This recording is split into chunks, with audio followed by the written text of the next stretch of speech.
थोड़ा सा लेट।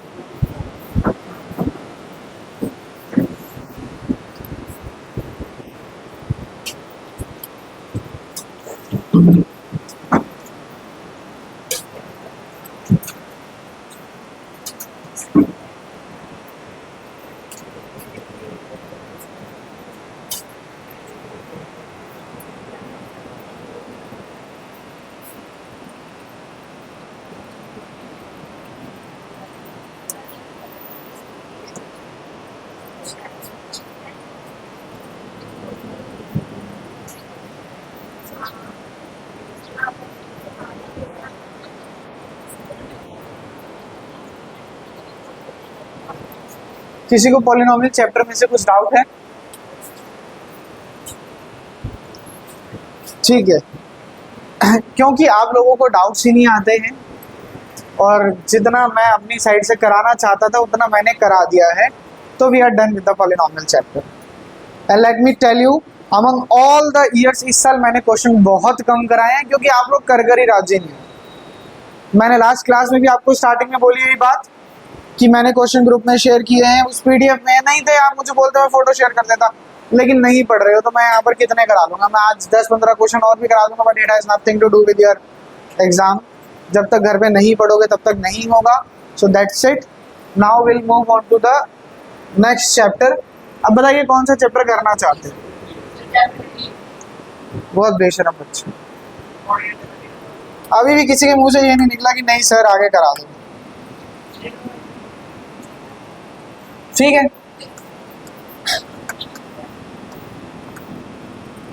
वैसे चैप्टर 2 के बाद चैप्टर 4 बेस्ट रहते हैं, ठीक है, लेकिन अगर आप 3 करना चाहते हैं तो कोई बात नहीं।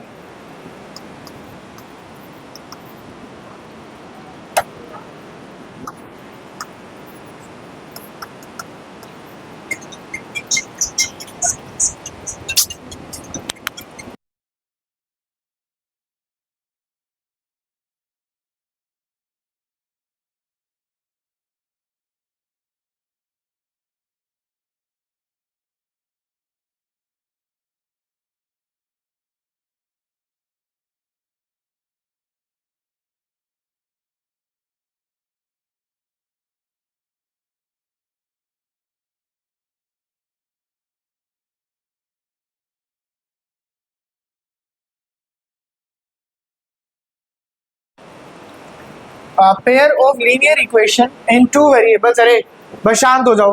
देखो, आप जब 8th क्लास में थे ना, तो आपने एक चैप्टर पढ़ा जिस चैप्टर का नाम था लीनियर इक्वेशन इन 1 वेरिएबल। ये आपने पढ़ा 8th में। फिर आप 9th में आए, तो 9th में आपको चैप्टर पढ़ाया गया लीनियर इक्वेशंस इन 2 वेरिएबल।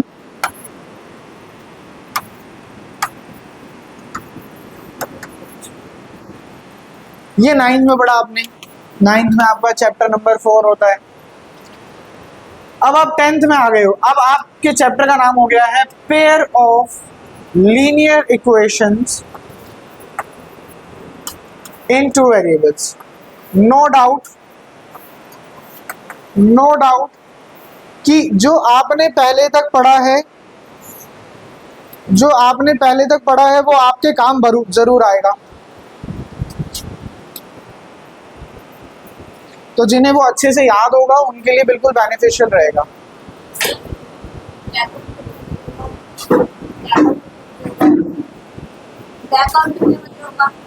यार दिल्ली का मेरे को पता ही नहीं है, मैंने कहीं पे देखा ही नहीं। बिल्कुल न्यूज़ देखिए, लेकिन अभी चैप्टर शुरू करते हैं, बीच में बात करें। पहले थोड़ा सा रिदम बना। तो अगर हम डिस्कस करें, भाई ऑब्वियसली बात है पहले से बड़ा कनेक्टेड है चैप्टर, लेकिन अगर मैं बिल्कुल बेसिक से बताऊं आपको तो भाई चैप्टर के नाम, अरे बात ही नहीं करो, चैप्टर के नाम में आ रहा है 2 वेरिएबल्स। क्या आ रहा है? 2 वेरिएबल्स। यानी कि इसके अंदर कितने वेरिएबल होने वाले हैं? 2 वेरिएबल होने वाले हैं। यानी 2 ऐसी टर्म्स होने वाली हैं जिनकी वैल्यू फिक्स नहीं है। वेरिएबल क्या होता है? जो चेंज होते रहते हैं, whose value keeps on changing. तो मैंने कहा अगर पहला x है तो दूसरा क्या मान लेते हैं? y मान लेते हैं। ठीक है, now what do you understand by the term linear equation? Linear word का मतलब क्या होता है? लीनियर मतलब ऐसी इक्वेशंस जिनकी डिग्री क्या रहे, वन रहे। डिग्री क्या रहे, वन रहे। डिग्री क्या होता है guys? Highest power of variable. ऐसी इक्वेशन जिसमें वेरिएबल की जो हाईएस्ट पावर है वो वन रहे, यानी कहीं पर भी ना मुझे स्क्वायर देखने को, क्यूब देखने को, पावर 4 देखने को, पावर 5 देखने को नहीं मिलेगा। जो मैक्सिमम पावर कितनी रहेगी, वन। तो मैंने कहा लीनियर इक्वेशन हो और उसके अंदर ना दो वेरिएबल हो। लीनियर इक्वेशन और उसके अंदर कितने वेरिएबल हो, दो वेरिएबल। मैंने कहा पहला वेरिएबल मान लो x, पहला वेरिएबल क्या मान लो x, दूसरा वेरिएबल क्या मान लो y, और मैंने कहा is equal to 10, is equal to 10। तो मेरा पहला सवाल ये है आप लोगों से, इस इक्वेशन में कितने वेरिएबल हैं? दो। कौन कौन से? x और y। इस इक्वेशन की डिग्री कितनी है, वन। डिग्री कितनी है, वन। तो ये क्या है सर? ये है एक लीनियर इक्वेशन। क्या है? एक linear equation in how many variable, two variables. In how many variables, two variables. So this is a linear equation in two variable. This is a linear equation in two variable. तो आपको linear equation in two variable का मतलब समझ में आया? Linear word मैंने कहा degree one होनी चाहिए, तो बिल्कुल इसकी डिग्री वन है। इसकी डिग्री कितनी है, वन है। How many variable do it have? It have two variable. तो linear equation in two variable. मगर एक वर्ड छूट गया। क्या वर्ड छूट गया? पेयर। पेयर का मतलब क्या होता है? जोड़ा, यानी दो। क्या मतलब होता है? दो। तो जैसे मैंने कहा एक ये है, ऐसे एक दूसरी इक्वेशन मान लेते हैं 2x minus Y is equal to 7। 2x minus Y is equal to 7। क्या ये एक लीनियर इक्वेशन है? जल्दी बोलो, क्या लीनियर है या नहीं है? है। क्या ये इसमें दो वेरिएबल है? यस। तो this is also linear equation in two variable. ये और ये दोनों मिलाकर क्या बना रहे हैं? पेयर बना रहे हैं। क्या बना रहे हैं? पेयर बना रहे हैं। तो इनको मिलाकर हम क्या बोल देते हैं? Pair of linear equations in two variable. This is the name of the chapter. मुझे बताओ चैप्टर का नाम सबको समझ में आ रहा है कि pair of linear equation in two variable का मतलब क्या है? ऐसी कितनी इक्वेशंस होंगी? दो इक्वेशन होंगी। लीनियर इक्वेशन मतलब इनकी डिग्री कितनी रहेगी? वन रहेगी। और how many variable will be there? Two. तो बिकॉज इसका दो वेरिएबल है, डिग्री वन है और दो, एक पेयर है इक्वेशन का, तो दैट्स व्हाई इनको एक साथ क्या कहा जाता है? Pair of linear equation in two variables. कोई भी प्रॉब्लम लग रही है तो बताओ। अच्छा, तो गाइस हमने डिस्कस किया कि आप एक लीनियर इक्वेशन टू वेरिएबल को लिखते हो। कैसे लिखते हो? आप लिखते हो ax plus by plus c is equal to 0। This is a linear equation in two variable. हमने एक स्टैंडर्ड फॉर्म पढ़ी 9th क्लास में, लेकिन यहाँ तो दो आ गई। अगर पहले को मैं ऐसे लिख दूंगा तो दूसरे को क्या लिखूं? तो मैंने कहा थोड़ा सा मॉडिफाई करो ना। आप इसको लिख दो a1x plus b1y plus c1 is equal to 0। तो बोलो सेकंड इक्वेशन क्या होगी? a2x plus b2y plus c2 is equal to 0। बोलो कोई प्रॉब्लम लगी क्या? तो ये जो मैंने लिखा यहाँ पर, ये क्या है? ये स्टैंडर्ड फॉर्म है। क्या है? Standard form. अगर मैं इन दोनों को कंपेयर करूं, तो आप मुझे सिर्फ और सिर्फ इतना बता सकते हो कि इन दोनों इक्वेशंस के लिए a1 b1 c1 a2 b2 और c2 इनकी वैल्यूज क्या है?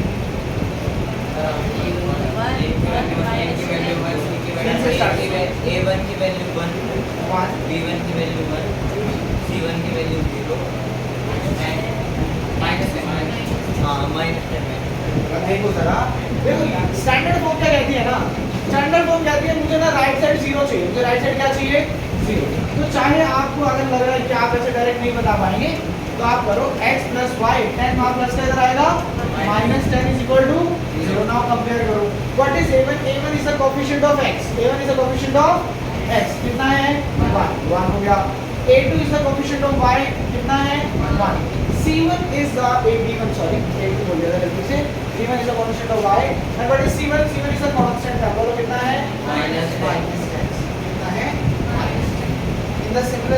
सेकंड इक्वेशन की बात करें तो बोलो a2 2 b2 minus c2 minus 7। तो ये a1 b1 c1 a2 b2 c2 ये तो बड़ा आसान था निकालना, तो हमने 9th क्लास में सीखा है। यहाँ पर भी इनकी जरूरत पड़ेगी। अगर यहाँ तक किसी को कोई प्रॉब्लम लग रही है चैप्टर के नाम में, चैप्टर के इंट्रोडक्शन में या a1 b1 c1 की वैल्यूज निकालने में, तो आप मुझे अभी ही बता दो। वैल्यूज का बता दो। देखो जरा a1 क्या होता है, a1 पहली इक्वेशन में x के साथ जो टर्म है वो a1 है, x के साथ कुछ नहीं है तो क्या होगा 1, तो वो a1 हो गया कोफिशिएंट। b1 क्या है, b1 is the coefficient of y, y के साथ कुछ भी नहीं है तो क्या हो गया 1। अच्छा tan यहाँ प्लस का है, इक्वल्स टू किधर आएगा तो माइनस। c मतलब जो कांस्टेंट नंबर है, कांस्टेंट नंबर कितना है -10, यहाँ पे लिख दिया माइनस। अब दूसरी इक्वेशन को देखो, थोड़ा समझ आ रहा है,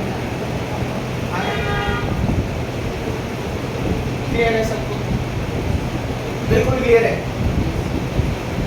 अच्छी बात है।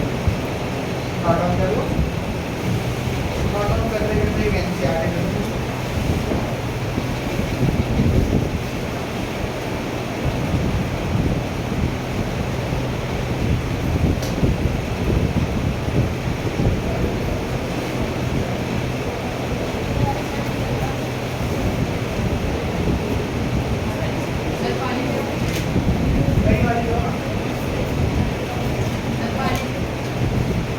एक नई एनसीईआरटी देना मुझे दे दो, 2 मिनट दे दो।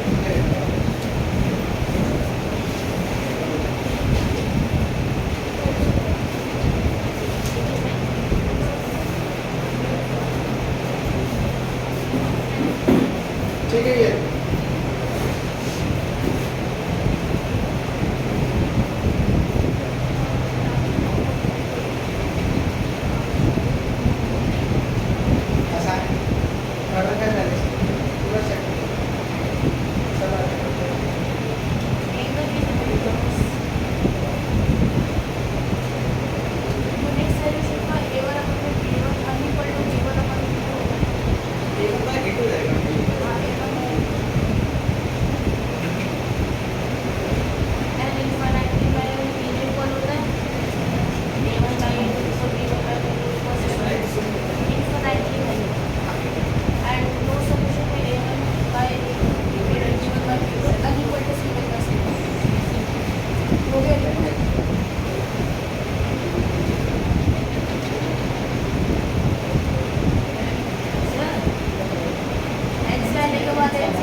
ये तो मेरे पास दूसरा है, लेकिन बैटरी इसमें कम हुई है ना,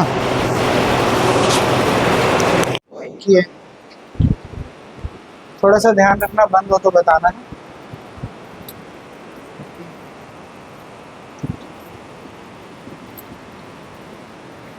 फिर भी ठीक चल जाती है इसकी बैटरी, लगभग 1 हफ्ता हो गया होगा नहीं चार्ज करा होगा, तो सही चल रही है।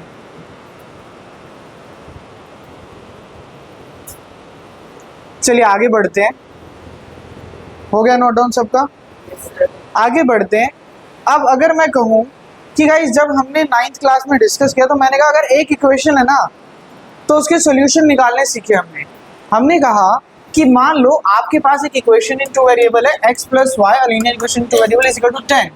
अब इसके क्या क्या सॉल्यूशन हो सकता है? आपने बोला सर 1 और 9, आपने कहा सर 0 और 10, 8 और 2 और 8, 8 और 2, 6 और 4, 4 और 6, 5 और 5, या कुछ और भी हो सकता है, 10 और 0, 9 और 1, 3 और 7, 7 और 3, क्या इसके सिवा कुछ और हो सकता है? सर 1000 माइनस 990 कुल आपकी बात क्या ये सॉल्यूशन नहीं हो सकता? 11 और -1, यस, क्या ये हो सकता है 12 और -2? तो एक लीनियर इक्वेशन के 2 वेरिएबल के कितने सॉल्यूशन होते हैं? इसके सॉल्यूशन होते हैं इनफाइनाइट, कितने होते हैं? इनफाइनाइट। लेकिन हम ना अभी इसके बारे में बात नहीं करेंगे। अभी हमारे पास एक इक्वेशन है, अभी हमारे पास कितनी इक्वेशन है? दो इक्वेशन है। तो दो इक्वेशन के लिए हमें किस तरीके से डील करना है? बंद हो गया। तो हमें ये देखना है कि हमें दो इक्वेशन को किस तरीके से डील करना है। मैं एक क्वेश्चन लिख रहा हूँ, आप जरा इस क्वेश्चन के लिए ना मुझे ए बी सी की values A1 B1 C1 A2 B2 C2 की वैल्यू निकाल के देना।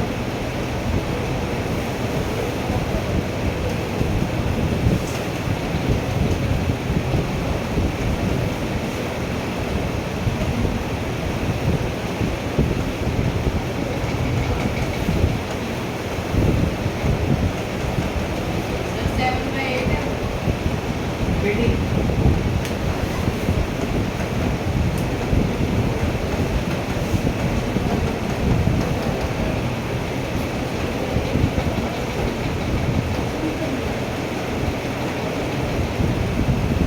फटाफट वैल्यूज निकाल दो। Find A1 B1 C1 A2 B2 C2 फटाफट से।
आज माइक नहीं चलेगा, चार्जर ही नहीं है।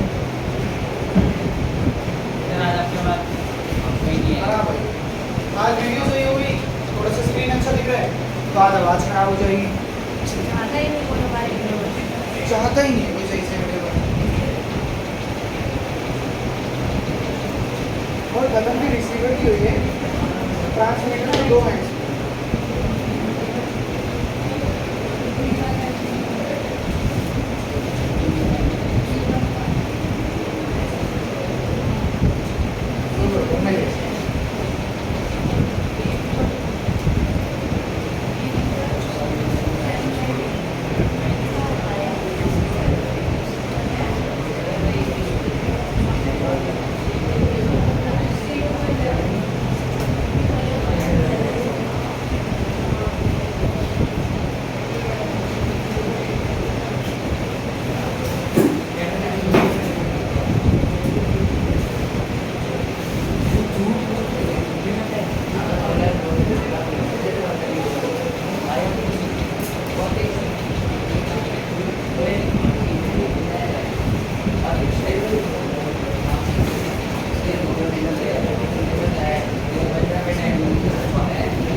सारी आवाज़ें आ गई, बोलो।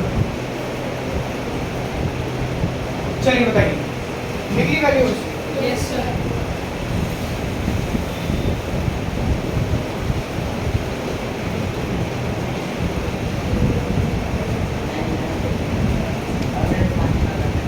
मुझे बताइए A1 9, B1 -3/5। देखो ध्यान से सुनो भाई, B1 क्या है ना, B है कोफिशिएंट ऑफ y के साथ क्या आ रहा है -3/5, तो पूरा आएगा, डिनोमिनेटर को भी कंसीडर करना है। बोलो C1 बोलो -10, वेरी गुड। A2 B2 7/18, 11. बोलो A1 619 B1 2/8 C1 -17/8 minus 17 A2 2/5 2/5 B2 -5 C2 0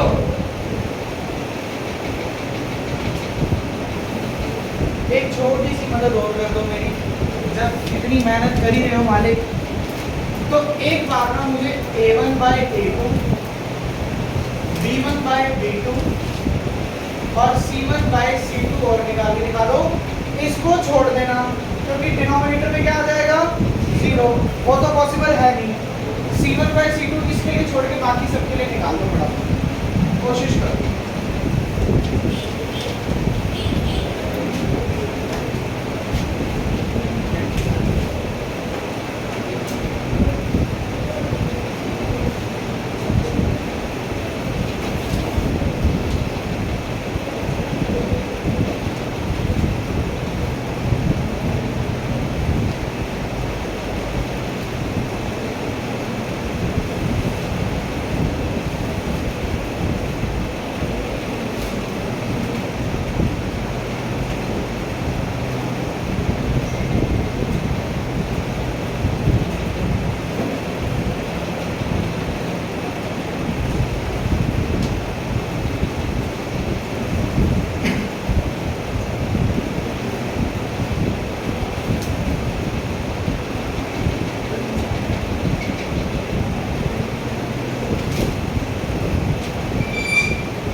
हो गया?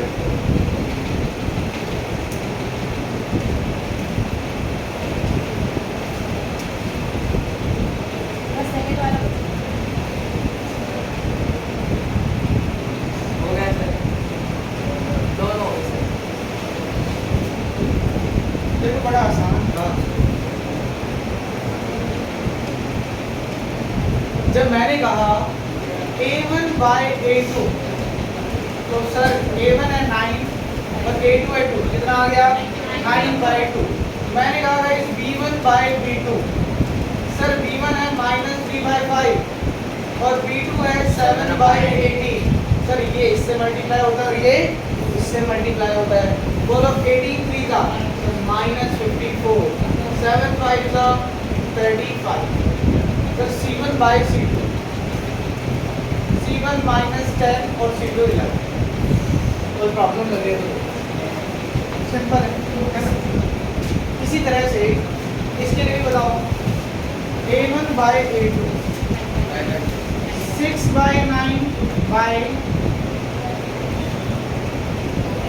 2 बाय 5। ये इससे मल्टीप्लाई 6 5 जा 30, 9 2 जा 18, 3 6 जा 3 5 जा कितना आ रहा है? ओहो 3 6 जा और 6 से काट देते ना। ये है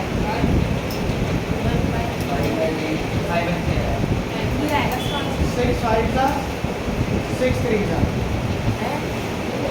B1 बाय B2 सर 2 और -3 2 बाय 3 बाय -1 माइनस ऊपर चला जाएगा -2 बाय 3। C1 बाय C2 मैंने बोला आप मत निकालना है इसके लिए क्योंकि यहाँ पर C2 की वैल्यू कितनी है 0, डिनोमिनेटर में 0 आएगा विच इज नॉट पॉसिबल। मेरा अलग आ रहा है क्या लगा रहा है बोलो? पोटेंशियल कोई प्रॉब्लम, कोशिश करो ना पोटेंशियल से इजी होता है। इजी होगा, लेकिन कोशिश करो जब आप सबकी वैल्यू अलग है कि आपकी अलग आई, या तो मैं सबको सिखाऊं कि एलसी कर दो, ये सबको बोलो मत बोलो उनको मत। यहाँ तक कोई प्रॉब्लम लग रही है? अब सवाल ये है कि सर जब हम इनका ग्राफ बनाते हैं ना, तो हम ग्राफ में देखते हैं, हम ग्राफ में देखते हैं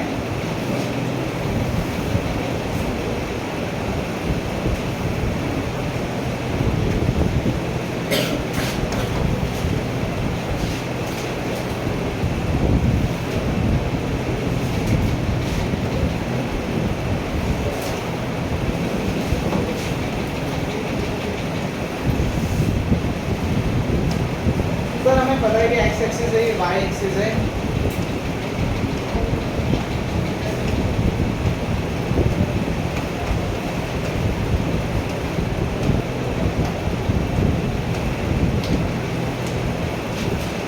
हम ये देखते हैं कि जब मैं लीनियर इक्वेशन का ग्राफ बनाता हूँ तो वो एक स्ट्रेट लाइन बनती है। अब क्या क्या हो सकता है ये पहली लाइन हो सकता है ये पहली लाइन हो और ये दूसरी लाइन हो। क्या हो सकता है कि जब पहली लाइन ड्रॉ करूं तो वो ऐसी बने और दूसरी लाइन ड्रॉ करूं तो वो ऐसे बने। क्या हो सकता है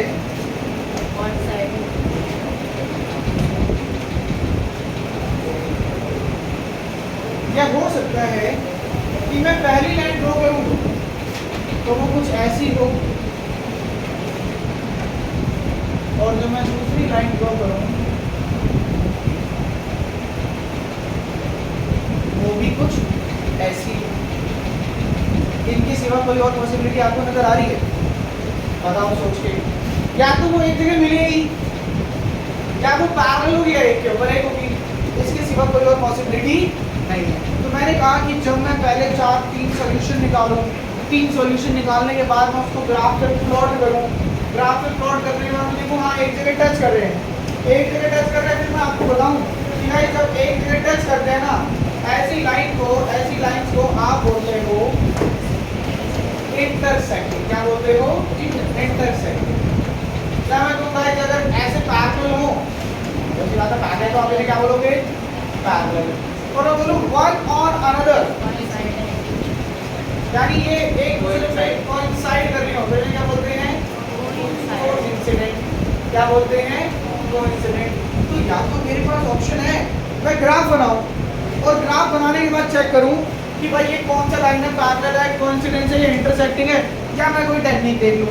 अटेंडेंस बोलो फिर देखते हैं क्या टेक्निक है। ये ड्रॉ कर लेना।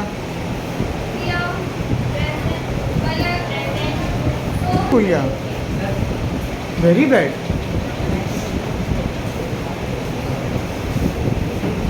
ऐसा तो नहीं करना चाहिए।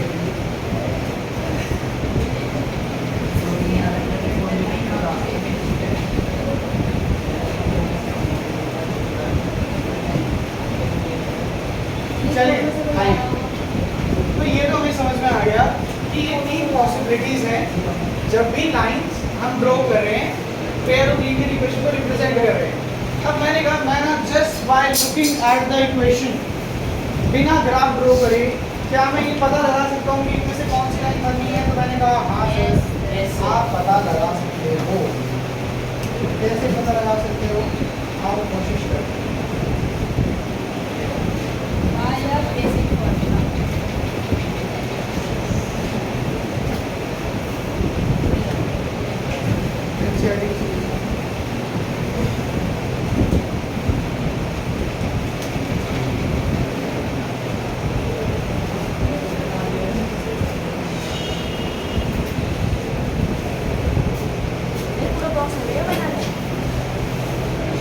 आपको बनाना है, पहले मुझे बनाने देना ताकि आप लोगों का मिक्स ना हो।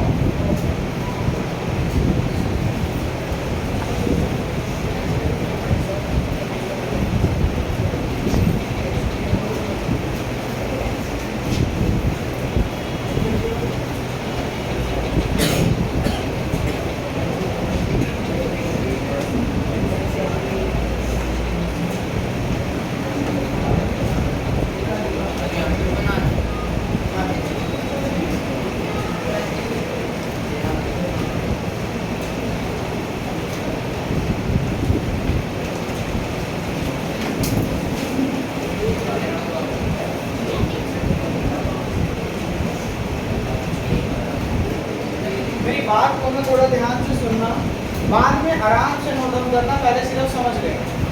What you guys will be doing whenever they will be asking कि जो ये दो इक्वेशंस हैं whether they will form the linear whether they will form the intersecting lines या पैरेलल लाइन या कॉन्टिन्यूअस लाइन। क्वेश्चन आएगा सीधा कि बताओ पैरेलल बनाएंगे, कॉन्टिन्यूअस बनाएंगे या इंटरसेक्टिंग बनाएंगे। तो आप सबसे पहले क्या करेंगे? आप सबसे पहले ना a1 by a2, b1 by b2 और c1 by c2 की वैल्यूज निकालेंगे सबसे पहले। अब वैल्यूज निकालने के बाद व्हाट विल यू चेक? क्या क्या हो सकता है? हो सकता है कि A1 bye A2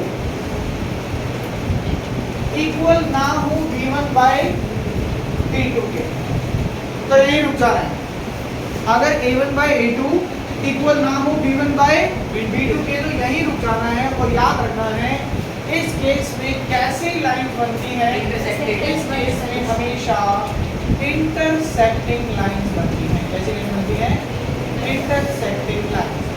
intersecting lines का मतलब ये लाइंस आपस में कुछ इस तरीके से टच कर रही है, ये लाइंस आपस में कुछ इस तरीके से टच कर रही है। गाइस जब इंटरसेक्टिंग लाइंस बनती हैं तो मैं अगर इन्हें ट्रेस करूं तो मैंने कहा इधर कहीं पर कुछ x की यहाँ पे मैं टच करूं तो कुछ x की वैल्यू होगी, यहाँ पर कुछ y की भी वैल्यू होगी। मान लो ये ग्राफ ऐसा होगा, थोड़ा और अच्छा होगा। मान लो ये ग्राफ कुछ ऐसा हो, तो यहाँ पर इसको मैं टच करता तो x की कुछ वैल्यू आती और यहाँ पर इधर में इधर मैच करता तो किसकी वैल्यू आती? y। क्या ये एक कोई पर्टिकुलर वैल्यू आ रही है? बहुत सारी वैल्यूज आ रही है, एक पर्टिकुलर वैल्यू आ रही है, यूनिक वैल्यू आ रही है। तो यानी कि जब भी इंटरसेक्टिंग लाइंस बनेगी तो जो आपका सॉल्यूशन होगा वो एक यूनिक सॉल्यूशन होगा, एक पर्टिकुलर सॉल्यूशन होगा। तो हम कहते हैं इस केस में आपका जो सॉल्यूशन है कैसा है? Unique solution. कैसा सॉल्यूशन है? Unique solution. और कोई प्रॉब्लम कर रही है? अब दूसरी पॉसिबिलिटी क्या है? सर हो सकता है ऐसा ना हो सकता है A1 बाय A2 इक्वल हो जाए B1 बाय B2 के। अब अगर A1 बाय A2 इक्वल हो जाएगा B1 बाय B2 के, तो दो पॉसिबिलिटीज है। क्या ये C1 बाय C2 के भी इक्वल हो या ये C1 बाय C2 के इक्वल ना हो। ये दो पॉसिबिलिटी है। पहला तो ये दोनों ही ना इक्वल हो, दूसरा ये दोनों इक्वल हो जाए और ये तीसरे के भी इक्वल हो जाए, तीसरे के इक्वल ना। तो मैंने कहा अब इनमें इस बेसिस पे हमें पता लग जाएगा कि कैसी लाइन बनती है। अगर तीनों आपस में इक्वल हैं तो इस केस में लाइन बनती है कोइंसिडेंट। कैसी लाइन बनती है? कोइंसिडेंट। कोइंसिडेंट का मतलब एक ये रही और दूसरी भी ये रही, one on another, one on another.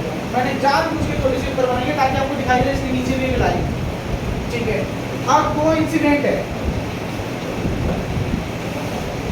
अगर कोइंसिडेंट है तो आप मुझे बताओ क्या ये सही है कि इसके लिए यहाँ पर भी एक सॉल्यूशन है?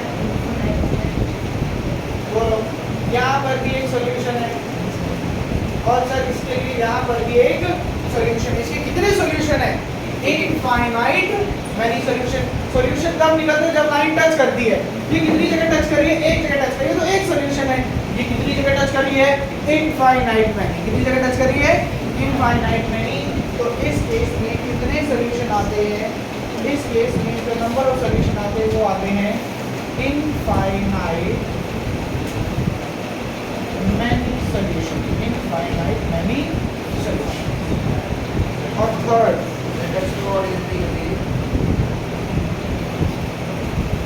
क्या कहते हैं? ये आपस में एक दूसरे को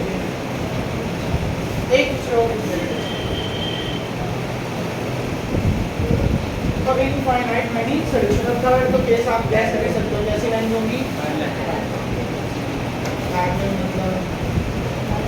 अगर एक लाइन ये है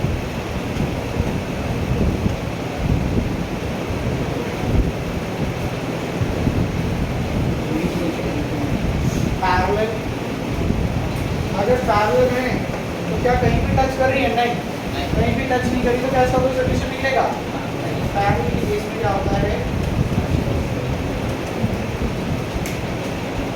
क्योंकि वेरी इंपॉर्टेंट, क्योंकि इन दोनों ही केसेस में कोई ना कोई सॉल्यूशन आ रहा है, चाहे एक आ रहा हो चाहे बहुत सारे आ रहे हो, लेकिन सॉल्यूशन आ रहे हैं। तो हम इन दोनों को क्या बोल देते हैं? कंसिस्टेंट। क्या बोल देते हैं? कंसिस्टेंट। लेकिन इस केस में कोई सॉल्यूशन नहीं आ रहा और इसे क्या बोलते हैं? इनकंसिस्टेंट। आराम से देखो whatever is written on the board, अगर किसी को कोई प्रॉब्लम लग रही है तो पूछो।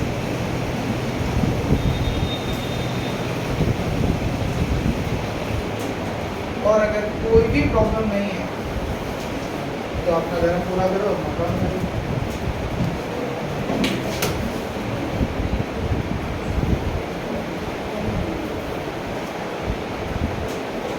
आसान है ना बेसिस पूरा।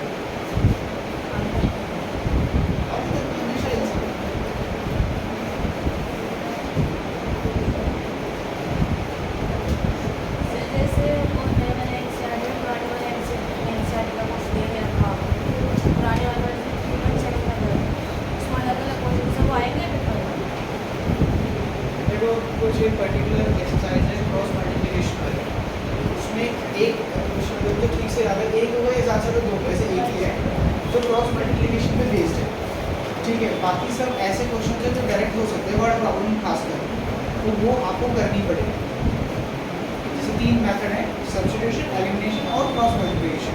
क्रॉस मल्टीप्लिकेशन सिलेबस से हटा दिया गया है, तो क्रॉस मल्टीप्लिकेशन मेथड नहीं करना है, लेकिन जो उस एक्सरसाइज में वर्ड प्रॉब्लम्स हैं दैट यू हैव 3.4 है, 3.5 होगी।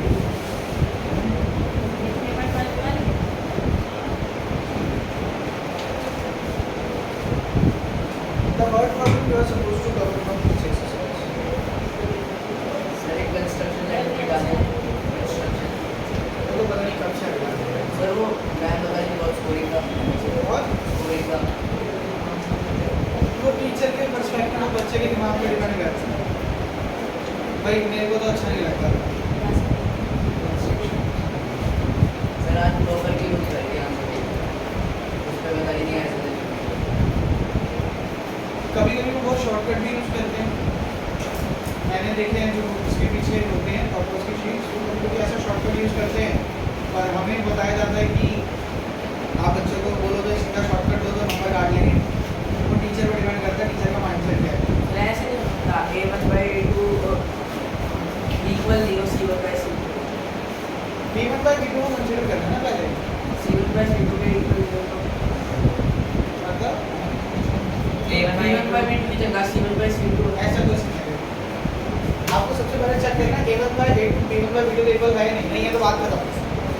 इक्वल है तो फिर चेक करना है ये दोनों c1/c2 तो करना ही पहले मैं क्या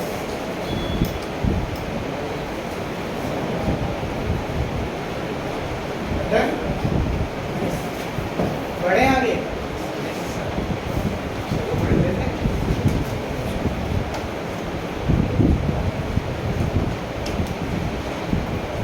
ये वाला थोड़ा अच्छा लगा बोर्ड के ऊपर, और कैसे आज सबसे बढ़िया होता है।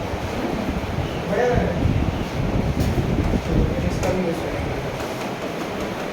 सर उसमें मैंने आपको जो क्वेश्चन दिया था वो alpha plus beta plus alpha beta upon beta था ना। इससे ब्लैक से लेंगे। वेरी गुड दर्शित।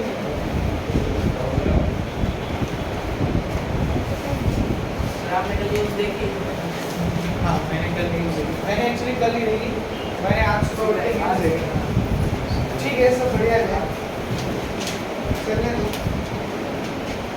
लेकिन तुमने पाकिस्तान की तरफ से देखा क्या क्या जवाब आ रहे हैं? दिवाली बन रही है सर वहाँ पे। नहीं उनकी तरफ से कुछ ऐसे बयान आ रहे हैं ऑफिशियल्स की तरफ से, सर मीम बन रही है इंडिया ने स्टार्ट किया है ना, हम आंसर करेंगे, हम जवाब देंगे।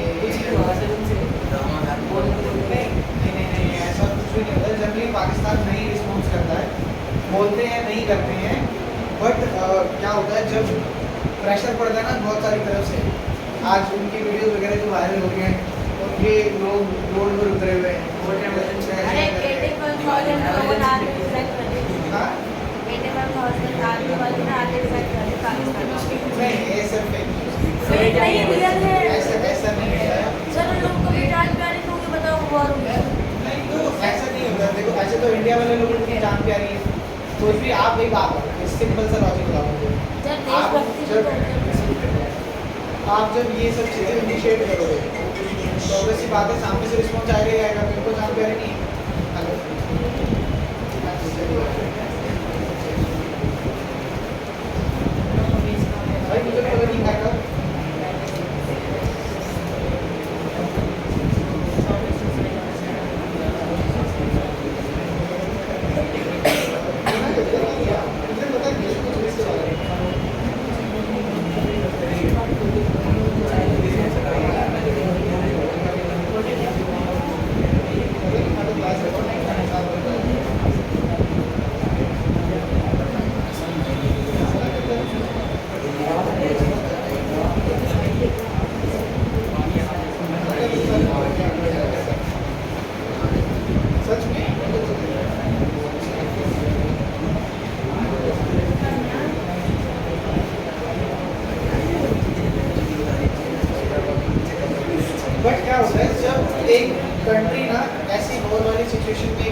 तो देवर लाइक की फोन लो, फोन में उन्होंने यूट्यूब पे सायरन का वीडियो बोला है और वो सायरन बजा रहे हैं और खेल रहे हैं, चुप रहे हैं सायरन बजते ही।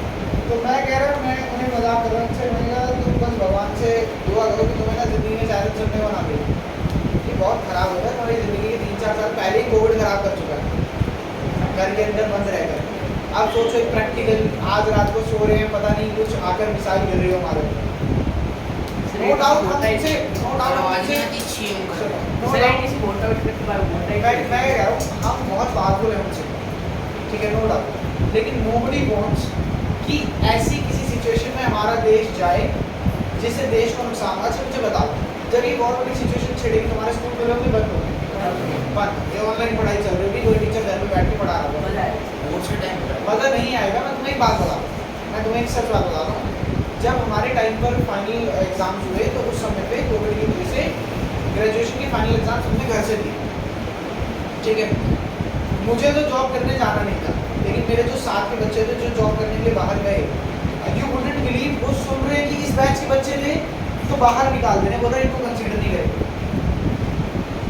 क्यों? क्योंकि ऑनलाइन पेपर देकर आए, ठीक है। तो तुम्हारे साथ भी आगे आने वाले समय पे ये चीज़ें ना हो। AI इतना बढ़ रहा है, पहले तुम्हारी जॉब के ऊपर इतना खतरा है, सच में खतरा है।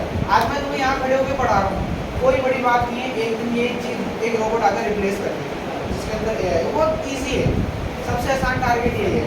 तो नॉट एन ईजी थिंग, और वॉर के लिए खुश होना बड़ा आसान होता है कि हाँ घर पे बैठे हम, वाह बहुत बढ़िया है।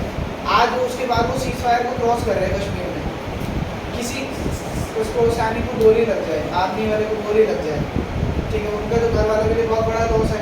हम तो खुश हो गए कि बहुत बढ़िया हुआ, जबकि अभी तुम्हें ये भी नहीं पता कि जो लोग मरे हैं वो आतंकवादी थे या नहीं थे। क्या हमें कोई प्रूफ मिला है? नहीं, कोई प्रूफ नहीं है, वो कभी नहीं मिलेगा, ठीक है। हम यहाँ पे बैठ के पूछ रहे हैं इसके चक्कर में तो लेने के देने पड़ गए। मान लो 2 महीने 3 महीने भी वॉर चले, अभी मैं 9th क्लास में डिस्कस कर रहा था, बोले ये बच्चे पता नहीं कौन सी न्यूज़ देखी, कौन सा न्यूज़ चैनल देख रहा था, कह रहा सर पाकिस्तान ना सिर्फ 4 दिन लड़ाई लड़ सकता है। मैंने कहा क्यों? कह रहा पाकिस्तान के पास सिर्फ 4 दिन के हथियार है। मैंने पूछा क्यों? फेसबुक से देख कर आया हूँ। वो कहता है सर इसलिए क्यों, क्योंकि पाकिस्तान ने ना पिछले साल उनके यहाँ पे गरीबी थी तो उन्होंने हथियार बेच लिए। यार उनके पास अब सिर्फ इतने हथियार हैं कि वो 4 दिन लड़ाई कर सकते हैं। आप लोग थोड़ी न्यूज़ देखते तो यूक्रेन और रशिया के बीच में तो चला, यूक्रेन बहुत छोटी सी जगह है, बहुत छोटा देश है, कमज़ोर देश, उन्होंने इतने ताकतवर देश रशिया की ऐसी तैसी करके रखी इतने समय, तो पाकिस्तान तो फिर भी बड़ा है, लगभग बराबर न्यूक्लियर पावर है दोनों देशों के पास। भाई एक बात आज तुम्हारे घर पे 100 रुपये पड़े खाने के लिए, ठीक है, शाम के राशन की कमी है और बाहर से ना कोई बंदूक लेकर खड़ा हो तुम्हें गोली मार दूंगा, तो तू 100 रुपये का रात को राशन लेकर आएगा या एक बंदूक लाकर पहले उसको गोली मारेगा?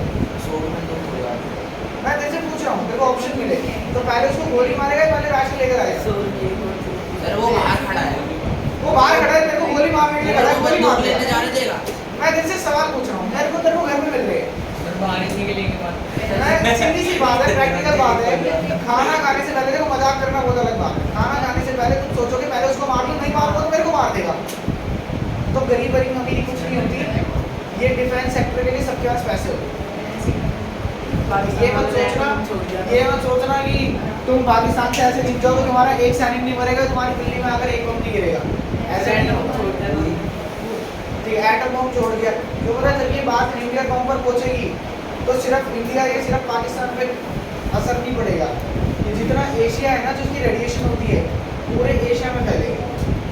एक बम में तो खत्म हो रहा है। कौन कह रहे हैं? फेसबुक न्यूज़ तुम्हारी एक जो आज सुबह जो ये एयर स्ट्राइक की मिसाइल गिरी है, तुम्हें पता है एक मिसाइल ने कितने एरिया को खराब करा होगा? 5 से 6 किलोमीटर ना, ये तुम फेसबुक न्यूज़ देख कर आए। अगर आकर मिसाइल यहाँ गिरेगी ना तो ये जगह खराब होगी, ज़्यादा से ज़्यादा इसके साथ वाली दुकान और इसके लेफ्ट साइड वाली दुकान, बस छोटी होगी ना। अब तुम्हें तो यही नहीं पता हुआ क्या है, तुम्हें लग रहा है 5-6 किलोमीटर कवर कर दिए, 5-6 किलोमीटर का मतलब समझते हो? यानी यहाँ से अवंतिका तक का सारा एरिया खराब कर दिया। और ऐसी 9 मिसाइल है, आधा तो पाकिस्तान खराब करने की बात कर रहे हो। नहीं सर, 4 मिसाइल फायर है। हाँ नहीं, वो सिर्फ वो एरिया गया इतना, ये इसके साथ ना ऐसे ही पीछे वाला बस that's it। मेरे को बस 6 दूर रखा, कुछ नहीं हुआ। चलो तो पाकिस्तान कुछ नहीं कर सकता। नहीं कर सकते, क्या कर सकते हैं? ये आप ये also act on power। चलो पढ़ लेते हैं। ये सब तुम थोड़ा सा अपने सोशल वर्क टीचर से डिस्कस करना, आज क्लास नहीं है क्या? ये सब तो आपसे डिस्कस वो थोड़ा बेटर बताओगे तुम्हें। चलो लाओ ना पूछ लो। सर ये कह रहा है पाकिस्तान वाले नहीं गोली खा सकते हैं।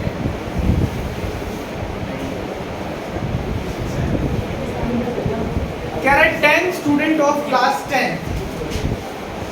Student of class 10। तो मैंने कहा कुछ बॉयज होंगे कुछ गर्ल्स होगी, तो मैंने कहा let the number of boys be x। अरे बस शांत हो जाओ, मैंने नंबर ऑफ बॉयज को कितना मान लिया x, and the number of girls be y, और नंबर ऑफ गर्ल्स को कितना मान लिया y। क्या है 10 स्टूडेंट ऑफ क्लास 10, यानी क्लास 10 के कितने बच्चे 10, यानी नंबर ऑफ बॉयज और नंबर ऑफ गर्ल्स को मिला दो तो कितने बच्चे हुए टोटल। ये बन गई मेरी पहली। आगे थोड़ा सा पढ़ के बताओ क्या क्या क्या लिखा है, पढ़ो।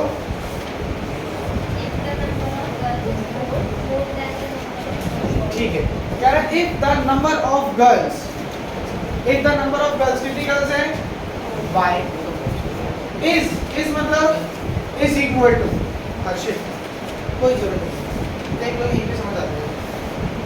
कह रहा है if the number of girls y is मतलब is equal to 4 more than number of boys, 4 more than number of boys. Number of boys कितने हैं x, और 4 मतलब 4 मोर मतलब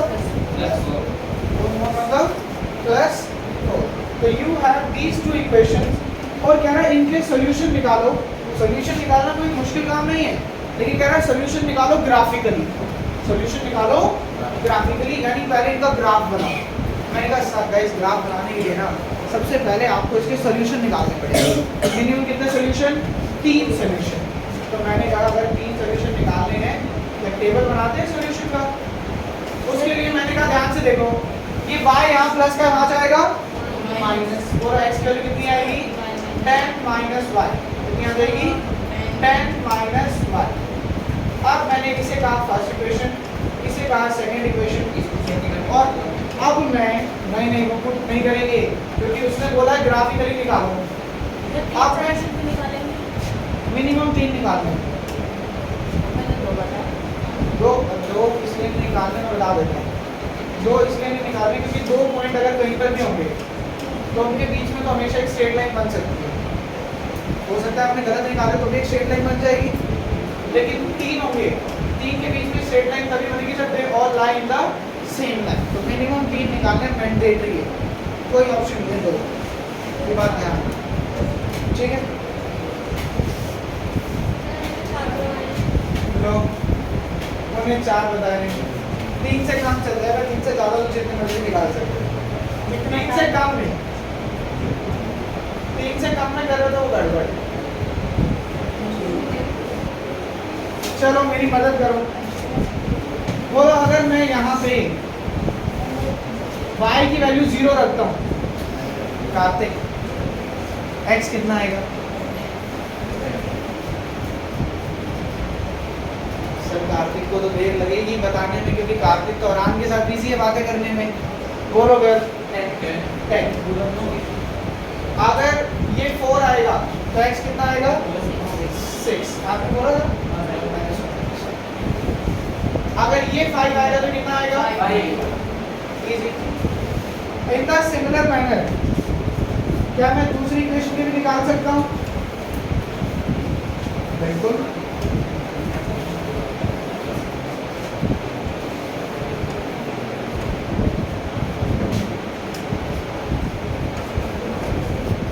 बोलो अगर x की जगह 0 रखोगे तो 0 + 4 2 4, अगर x की जगह 1 रखोगे तो 1 + 4 5, x की जगह 2 रखोगे तो 2 + 4 कोई प्रॉब्लम लग रही है यहाँ पे?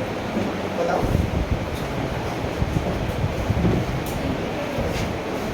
यहाँ पे y की जगह वैल्यू पुट करो।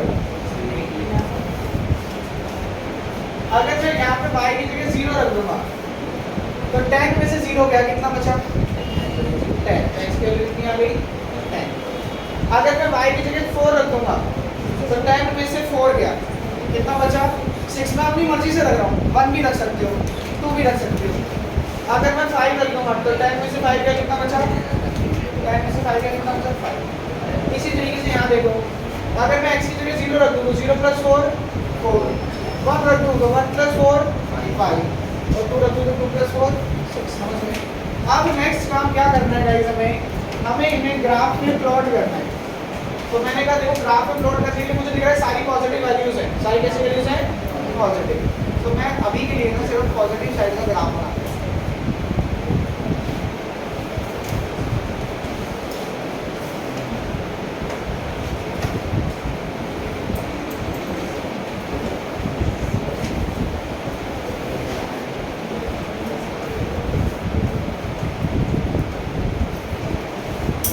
x की वैल्यू बताओ मैक्सिमम कहाँ तक जा रही है? ऊपर वाले में 10 तक। तो 1 2 3 4 5 6 7 8 9 एंड 10। y की वैल्यूज बताओ मैक्सिमम कहाँ तक जा रही है? 6 तक। नीचे देखो 6 आ रही है ना, 6। तो 1 2 3 4 5 एंड 6, 1 2 3 4 5 एंड 6। ग्राफ में बनाएंगे तो और एक्यूरेट बनेगा, ऑब्वियस सी बात है। तो सबसे पहले क्या कह रहे हैं? कह रहा है अगर y 0 है, ध्यान से देखो, y 0 है तो x कितना है? 10। 0 और 10, x 10 y 0, बताओ कहाँ लाई करेगा पॉइंट? x 10 और y 0। y 0 कहाँ पर होता है? x एक्सिस पर। ये रहा,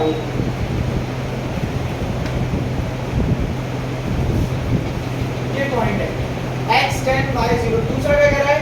x 6 और y 4 है। ये रहा x 6 और y4, यानी ये पॉइंट, यानी ये पॉइंट, ये भी हटा देते हैं। डायरेक्ट ले लो, x6 और y4 लगभग यहाँ आएगा, x6 और y4 लगभग यहाँ आएगा। और इसी तरीके से नेक्स्ट देखो, x5 और y5, x5 और y5 यहाँ आएगा। तो आप क्या करोगे? आप इन तीनों पॉइंट्स को जब ज्वाइन करोगे तो हमेशा आप जब ग्राफ में काम करोगे, तो हमेशा क्या बननी चाहिए? एक स्ट्रेट लाइन जो तीनों पॉइंट से उसी तरीके से पास हो, एक स्ट्रेट लाइन। ठीक है, तीनों पॉइंट से क्या होनी चाहिए? पास होनी चाहिए। अभी थोड़ा बहुत ऊपर नीचे लिख रहा है क्यों? क्योंकि मैं बोर्ड पर बना रहा हूँ, आप जब ग्राफ में बनाओगे तो एक्यूरेट बनेगा बिल्कुल। इसी तरीके से सेकंड के लिए देखो, सेकंड के लिए मुझे बताओ, अगर x 0 है तो y 4, x 0 तो y 4, ये वाला पॉइंट। इसी तरीके से अगर x 1 तो y 5, x 1 तो y 5, ये वाला पॉइंट। अगर x 2 तो y 6, x 2 तो y 6। अगर मैं इन तीनों को भी ज्वाइन करूं तो भी क्या बनेगी? एक स्ट्रेट लाइन, इंटरसेक्टिंग लाइन। इन दोनों लाइन का कॉमन सॉल्यूशन निकालना है। क्या कह रहे हो? इन दोनों लाइन का कॉमन सॉल्यूशन निकालना है। कॉमन ही निकलता है। तो जो पहली लाइन थी उसकी इक्वेशन क्या थी? x + y = 10। आपको उसके ऊपर वो इक्वेशन लिखनी है। दूसरी लाइन की इक्वेशन क्या थी? y = x + 4, y = x + 4। आपको इसके ऊपर वो लिखनी है।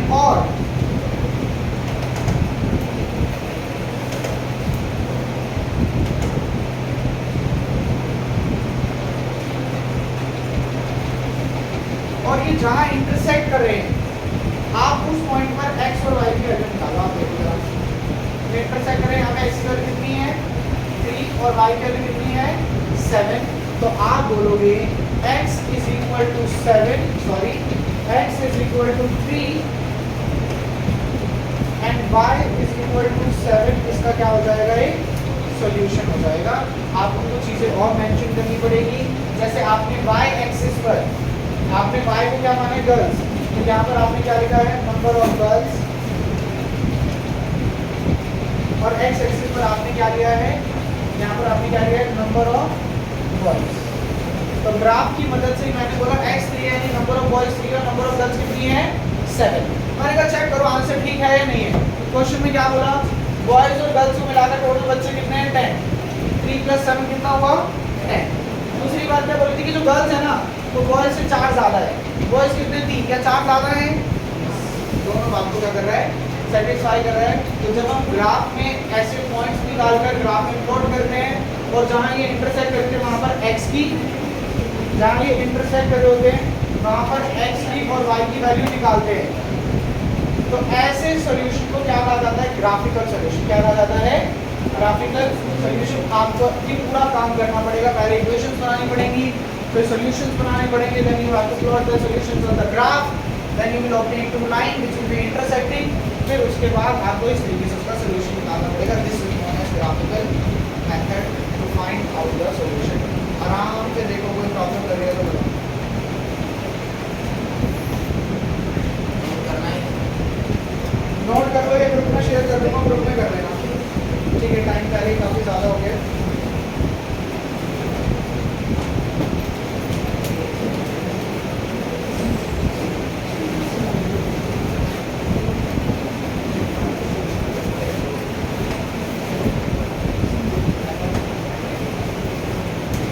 कौन कौन लेकर आता है,